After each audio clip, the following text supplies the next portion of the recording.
샬롬, 하나님의 평안이 사랑하는 우리 중등부 친구들, 오늘 수요 바이블에 참여하는 친구들에게 가득하기를 바랍니다. 여러분들 설 명절 잘 보내고 있나요? 네, 여러분들이 설 명절에도 오늘 수요 바이블에 참여한 여러분들을 칭찬합니다. 최고예요. 네, 우리는 지난 시간에 하나님의 창조하신 우주의 광대함에 대해서 함께 알아보았습니다. 우주가 얼마나 크고 놀라운지, 그리고 하나님이 이 광대하신 우주를 어떻게 창조하셨는지 우리가 함께 나눴죠. 아주 놀라웠습니다. 감히 상상할 수 없었죠. 오늘은 이 창조의 역동성에 대해서 함께 이야기를 나누어 보고자 합니다. 우리 친구들, 우주가 팽창한다라는 사실을 알고 계신가요? 여러분들 보통 이 중학교 과학, 중3 과학 시간에 이제 많이 배우게 되는데, 여러분들 뭐 아는 친구들도 있을 거고, 아직 모르는 친구들 어떻게 보면 약간 선행학습이 될 수도 있을 것 같아요. 네, 어쨌든 여러분들 우주 팽창론이라는 것이 있습니다. 즉, 과학계에서는요, 이미 이 우주가 팽창하고 있다는 이 이론을요, 거의 정설로 받아들이고 있습니다. 우주의 팽창은요, 어떻게 이야기되기 시작했냐면, 과거에 미국의 천문학자인 에드워드 허블과 이 벨기에의 신부님이자 과학자였던 르메르트에 의해서 주장되었던 이론인데요. 이들이 이제 천체를 관측하면서 은하와 은하 사이들, 그리고 그 거리와 속도를 측정하다가 은하들이 우리를 중심으로 은하들이 멀면 멀수록 우리와 더 멀어지는, 멀리 떨어져 있는 은하가 더 빠른 속도로 멀어진다라는 사실을 발견하게 된 것입니다. 이것을 무엇이라고 얘기하냐? 허블의 법칙 또는 허블-르메르트 법칙이다라고 말합니다. 예를 들면 이런 거예요. 우리 그림에 보이는 것과 같이 여러분들 풍선이 있잖아요. 풍선 위에다가 여러분들이 A, B, C라는 이 점이나 스티커를 붙여 놓는 겁니다. 거리를 두고. 그리고 풍선을 열심히 불어요. 그러면 어떻게 돼요? 풍선이 어떻게 돼요? 팽창하게 되겠죠. 점점 커지게 되겠죠. 그러면 이 점들 사이에 A와 B와 C 사이가 점점점 멀어질 겁니다. 팽창되면서. 그죠? 고무가 늘어나니까요. 그러면서 어떻게 될까요? 그런데 놀라운 거는 A와 B의 이 거리가 늘어나는 것보다 A와 C가 거리가 팽창될 때 거리가 더 멀어진다라는 거예요. 더 멀어진다라는 거예요. 똑같은 간격으로 멀어지는 게 아니라 A랑 B 사이보다 A랑 C 사이가 훨씬 더 팽창하는 거에 따라 멀어진다라는 겁니다. 이것이 바로 풍선이 팽창하고 있다는 것을 보여주는 거죠. 그런데 우주가 이와 같다라는 겁니다. 우주에서 은하들이 우리를 중심으로 멀면 멀수록 더 빨리 그 멀어지는 속도가 더 빠르고 거리가 더 멀어진다라는 거예요. 이것이 바로 앞서 말한 그 허블의 법칙이다라는 겁니다. 그리고 또 이것이 무엇을 이야기해요? 고무 풍선이 팽창하는 것처럼 우주가 뭘 하고 있다고요? 팽창하는 증거가 되고 있다는 것이죠. 그렇다면 우리가 이 팽창하고 있는 이 시간들, 우주의 시간을 거꾸로 돌리면 어떻게 될까요? 거꾸로 돌리면 여러분들 처음에 고무 풍선이 있었던 그 모습과 같이 우주의 처음을 발견하게 될 수 있다는 것이죠. 그 시작점을 알 수 있다라는 겁니다. 그것을 천문학자들이요, 우주의 지금 팽창된 크기와 팽창되는 속도를 계산해서 보니까 바로 우주의 시작점이 있더라. 그리고 이것을 무엇이라고 얘기하냐면 뱅뱅뱅 말하는 여러분들 아이돌 그룹 뭐죠? 네, 맞습니다. 빅뱅. 예, 사실 이것을 바로 빅뱅이라고 얘기합니다. 아이돌 그룹이 아니고요. 아마 아이돌 그룹이 이 빅뱅에 이것을 갖고 와서 자기들 이름을 지은 것 같아요.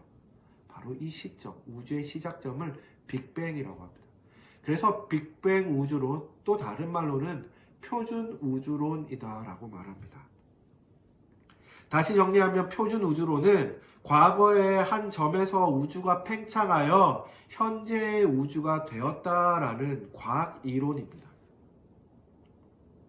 이 표준 우주론을 또 증명하고 있는 것이 또 하나 있는데 그것이 무엇이냐면 바로 우주 배경 복사라는 거예요. 전체 만원경을 갖고요, 우주를 관측하다가 잡음이 발견했는데 이걸 계기로 무엇을 알게 됐냐면 어떤 한 시점에서부터 우주의 전 방향으로 2.73도라는 이 동일한 복사파가 균일하게 확장되고 퍼져나가고 있다는 것을 발견했다라는 거예요. 이걸 관측했다라는 겁니다. 균일하게 어떠한 시점에서 동일하게 균일하게 다 퍼져나갔으니 뭐예요? 한 시점이 있었다라는 거죠. 그죠? 그래서 지금까지 우주는 계속 팽창하고 있는 강력한 증거가 되고 있습니다. 그래서 빅뱅 우주론을 볼 때 우주의 시작점부터 지금까지의 모습을요, 지금 보이는 다음 그림과 같이 그렇게 설명할 수 있습니다. 우주의 시작부터 현대 우주까지의 역사와 시간을 알 수 있다는 것이죠. 그렇다면 이 우주과학의 이 역사를 통해 우리가 알 수 있는 것은 무엇일까요? 하나님께서 창조하신 광대한 우주의 공간과 또 아주 오랫동안 장대한 우주의 시간 속에 하나님의 창조의 역사가 우주 가운데서 일어났다라는 것이지요. 또한 근대과학 이후에 창조는요, 과거에 그냥 한 시점에서 끝난 게 아니라 어떻다고요? 우주가 계속 지금 팽창하는 것처럼 하나님의 창조는 계속해서 이루어지고 있다는 겁니다. 그래서 이것을 계속적 창조의 계속성이라고 표현할 수 있다라는 거죠. 여러분들 우주의 은하가 지금도요 계속해서 생성이 되고 사라지는 것처럼 생성이 되고 있고요. 마치 우리 지구의 지각 변동으로 인해서 태평양에 화산 활동이 일어나면 어떻게 돼요? 없던 섬들이 갑자기 바다 가운데 생기는 것처럼, 또 그에 따라서 없던 생물들이 발견되거나 새롭게 태어나는 것처럼, 발견되는 것처럼 하나님의 창조는요 계속적으로 이루어지고 있다라는 그 하나님의 창조의 역동성을 우리는 알 수 있다라는 것입니다. 그래서 이 놀라운 창조의 하나님의 역사와 섭리를 보며 우리는 하나님의 창조의 역동성에 감탄하면서 하나님이 이렇게 놀랍게 이런 일들을 이루시는구나 라는 것을 알 수 있죠. 여러분들, 그런데 오늘 이야기를 마무리하기 전에 시간이 오늘 좀 더 긴데요, 그래도 우리가 간과하지 말고 꼭 정말 중요한 포인트를 한 가지 이야기하고 싶습니다. 그것은 무엇이냐면요, 이 빅뱅 이론이라는 우주 빅뱅 이론은요, 무에서 유가 이루어지는 우리 기독교의 교리의 관점에서 굉장히 일치하고 있습니다. 어떻게 돼요? 아무것도 없던 공허하던 그 땅 가운데 하나님 뭐예요? 태초에 하나님이 천지를 창조하시잖아요. 무에서 유로 세상을, 온 우주를 하나님이 창조하셨다는 이 말씀과 동일해요. 동일한 관점에서 볼 수 있다는 것이죠. 그래서 빅뱅 이론이 정설로 받아들이기 시작했던 90년대부터는요, 신학계와 과학자들이 이 기독교를 변증이라는 말은요, 무엇이냐면, 기독교의 교리나 기독교의 어떤 창조 교리를 믿지 않는 사람들을 설득하는 방법, 이성적으로 또 생각하고 설득하는 방법으로 사용했다라는 것입니다. 무엇을요? 바로 빅뱅 이론을. 물론 지금도 그렇게 설명할 수 있겠지요. 이렇게 과학적으로 설명하면 어떻게 돼요? 믿지 않는 사람들이나 우리 믿고 있는 사람들도 좀 더 쉽게 하나님이 이 빅뱅 이론을 통해 진짜 이 우주를 창조하신 거구나 하며 더 쉽게 받아들일 수 있기, 이해하기 쉽기 때문입니다. 그런데요, 여러분들 중요한 점은요, 우리가 이 과학을 통해서 어떤 창조 교리나 기독교 교리를 자꾸 증명하려고 하고 자꾸 설명하려고 하면은 안 된다라는 거예요. 왜냐하면 그러다 보면요, 결국 또 오류가 발생할 수 있다라는 겁니다. 만약에 여러분들 지금은요 이 빅뱅 이론이 정설로 받아들이고 있고 이걸 통해 우리 기독교의 하나님의 창조의 어떤 섭리로 하나님께서 무에서 유를 창조하셨듯 어떻게 이 시작점이 우연이 될 수 있느냐? 우연이란 진화에서 이 진화론에서 이야기하는 어떤 시작점이 있는데 그 시작점이 정말 우연에 의해서 이것이 뭐 결합되어서 했다라는 것이 오히려 이성적이지 않잖아요. 어떤 존재에 의해서 이 시작점이 시작되었다라고 하는 것이 더 쉽게 우리가 이성적으로 받아들일 수 있잖아요. 그래서 이 빅뱅 이론을 하나님께서 이 우주의 시작점을 시작했다라고 하면 너무나 우리가 명확하게 하나님께의 창조를 이해할 수 있지만 그런데 아까 말한 것처럼 우리가 자꾸 이 과학을 통해서 창조의 교리나 기독교 교리를 증명하려고 하다 보면 오류가 발생한다고 했잖아요. 어떤 부분일까요?